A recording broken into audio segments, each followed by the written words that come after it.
personally, I have no issue with that. I mean, given what he did last season as a rookie, averaging 9.7 yards a catch. I want to see him get up to 12, 13 yards a catch. That way, it will increase his yards, increase his production and impact on the offense.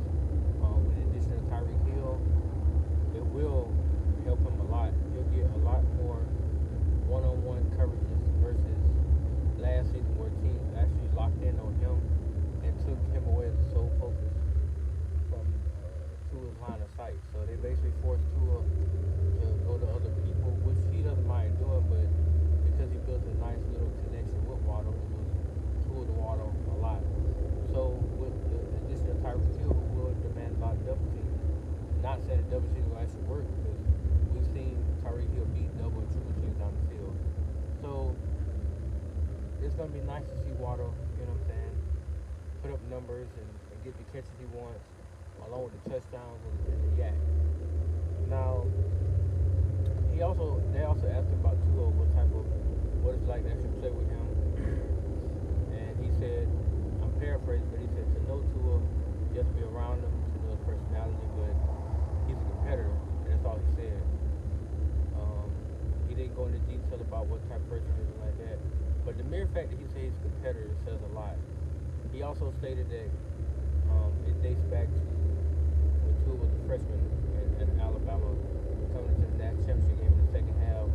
The touchdown pass he threw to actually win the game, which in that game belonged to 3 touchdown passes in the second half. That speaks to who Tua is as a player.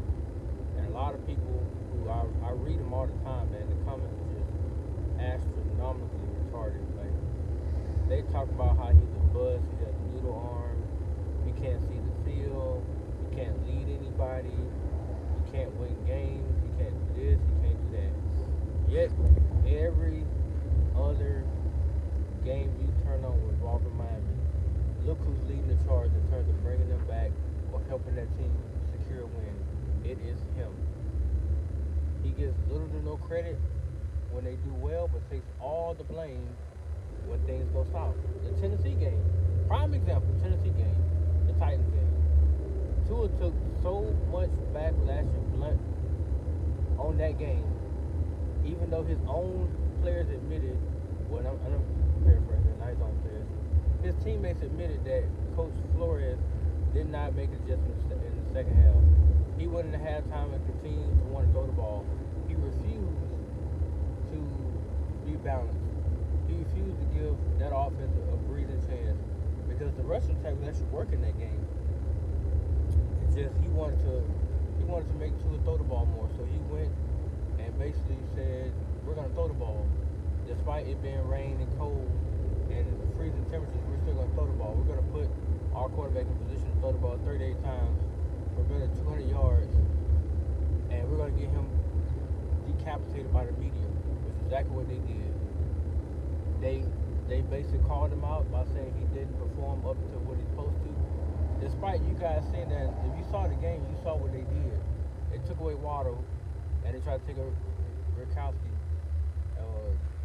and they made Tua, check down and do all this other kind of crap that made people like myself say, what the hell is going on?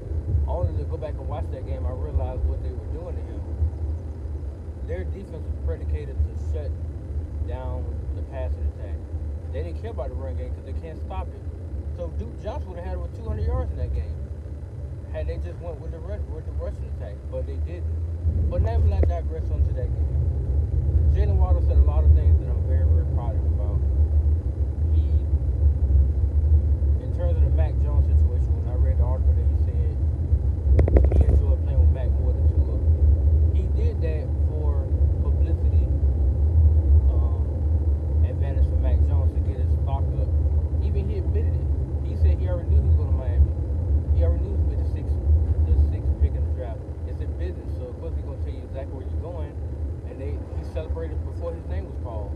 So when his name was called, he already had celebrated. So the only thing he had to do was go there and get his hat. People took it as, oh, he didn't want to play with Tua. No. Because truth be told, Waddle was better than Devontae Smith. He's way more explosive. The only thing Devontae Smith had on him was length. all he had on Jalen Waddle was length because he's longer. But Waddle was way more explosive than Devontae Smith is, which is why he went 6th and Devontae Smith went 12th or 10th. One of the two slots. But I want to say it was 10th. No, it was 12th overall. He went to Philly because Dallas took the linebacker. So for me, that video wasn't bad at all. As a matter of fact, I appreciate what he said because he could have went on there and said like the Deshaun Watson ordeal. He said himself, "I stay in my player's lane. I stay in that lane. It's not my job to comment or speculate or voice my opinion on who I think should be our quarterback because at the end of the day, I'm here to get paid. I'm here to win games. I'm here to have a team. So if Tua's the guy, then I'm rolling with him." He didn't say it out of his mouth, but you can see where it was going in terms of, them trying to force feed him to say, oh, well, it would have been nice to have Watson, but Tua's our guy, so I got to stand behind him. I believe that Waddle actually wants Tua to be the guy. I believe that he believes in Tua. I just believe that the media mandates around the league are pushing this narrative that they were willing to pull the trigger on the Watson trade, but I knew for a fact that it wasn't because what you had to give to acquire him is damn near hard to get back. Look what they gave it to get Tyreek Hill. First, second, a fourth, and then 2 fourths next year. That's all they gave it to get him.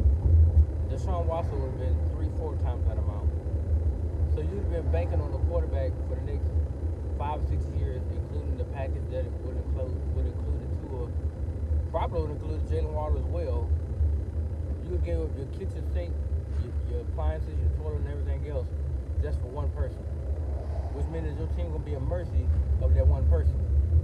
That makes no sense. When you can go out and get the pieces you need to go around a very, very talented, very, very capable quarterback, and you can get wins that way versus trying to swing for the fences and hope that that Watson won't get suspended and you can go out there and have success.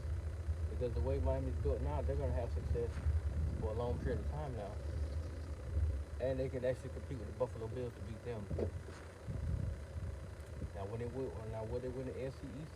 I'm not sure, but I guarantee they'll split game with Buffalo this year. They'll split Buffalo. They'll more than likely sweep New England, and they'll sweep the Jets. So that means that more than likely they will win the AFC East crown. All they got to do is split game with Buffalo. All they got to do. Now, I would love to see them, beat Buffalo twice. I would love it because that's a big, big jump. You beat them twice, you beat New England, and of course you're going to beat the Jets. But those 3 teams, you handle your business with them, you're AFC East champs. And then you go into the postseason with that momentum, and you try your best to build off of it and get, 1 or 2. You get 1 or 2 wins in the postseason, you're in the AFC championship game. Before you know it, you're home free. You're right there in the AFC championship game doorstep. Who knows? Possibly Super Bowl. But to me, the video wasn't bad. It was really good. So I, for one, appreciate what he said. I back it 100%. He was spot on with everything he was talking about. He did not bash Tua. I don't think he ever will. Like he said, they're friends, and it hurts too when people go out there and say stupid stuff like that. Because that's the kid that's going to get you the ball. So now that you gave him an offensive lineman, you gave him wide receivers, you gave him a running back core. Now watch what he can go out there and do for you. I say only thing he needed was 1 wide receiver, and they got Tyreek Hill. Then they went and got Cedric Wilson. So you got 2, and then you got a running back, Chase Edmonds, who's proven in the league, who can actually make defenders miss, who can pick up blocks, who's a great pass catcher out of the backfield. You also got Morrison, the kid from San Francisco. He just got to stay healthy. But now you got an elite offense around you of talent. All Tua got to do is stay healthy. The rest of us going to take care of itself. Because I don't see Tua digressing, period. If he went from 1,800 to 2,600, next year's what, 4,200? 4,400? He went from 11 touchdowns his rookie year, 11 and 5, to 15 and 16 and 10. So this upcoming year, 30 touchdowns? He gonna make a dramatic jump. because he can average at least 2 or 3 touchdowns a game now with what he has, which means that people will get off him, which also means that their record will be so much better, which means they'll take the pressure off the defense, which means that he'll start to become a more elite quarterback in that company. He'll at least get into the top 15, top 10 possibly, which means that people will leave him alone. Because I don't see them losing very many games this year. If your team is that put together that well, there's no way you lose games like that unless injuries start to kick in, which happens through the season. But I feel like Miami won enough games to where if they do lose 1 or 2 pieces, they have the personnel to where they can rest a couple of starters or whatever toward the by end of the year and still get in with a nice seeding in the playoffs, where they can have a home game, rest their starters like the last week or whatever going into the postseason, rest their starters, let the backups have their fun, and then come playoff time, y'all come out there and get us a W. And then go in the divisional round, come on, get us another W. So the focus is to get the AFC Championship game. That's the focus. The Super Bowl is the ultimate focus, but the AFC Championship game is the primary focus. If you get there in year 3 and you hang in that game and make it very competitive, and let's say you lose by a field goal, let's just say you lose by a point. Hell, fuck it, let's just say he do get the Super Bowl in his 3rd year. Will he not be mentioned like Joe Burrow's being mentioned right now? And God forbid if he actually go in there and win the damn Super Bowl, let's say they play the Rams and actually beat them. Tua will be a Super Bowl champion in his 3rd year. I would love to hear what people got to say then. Let Tua talk about, look, get to the Super Bowl and win it this year.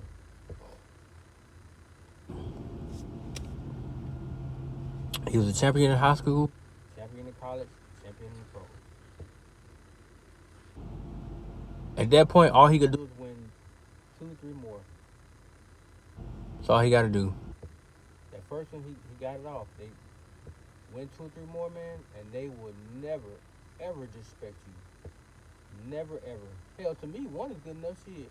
You win 1, they can't say nothing about you. You're a damn champion. You're a Super Bowl champion. But if you win 2 or 3, they're going to start to mention you. Well, you know, that boy Tua down there, he ain't no joke. And you know, Tua, and it will become a Tua tier fest. Even the trolls have to shut up. Because there's a lot of them on Facebook. They come out the woodwork. It is ridiculous. But enough about me ranting on, guys. Just thought I want to do a reaction video to the Waddle sit down interview you had with like I said, Chad Johnson and Omar Kelly and Jamar Chase. It was nice. It's an hour-and-a-half video. I haven't seen him. I actually watched the entire sit down, but I watched the clip off of Dougie D. Wrong, his YouTube channel, and it was good. It was really good. But let me get out here and go back to work. Just thought I wanted to put it out there, guys.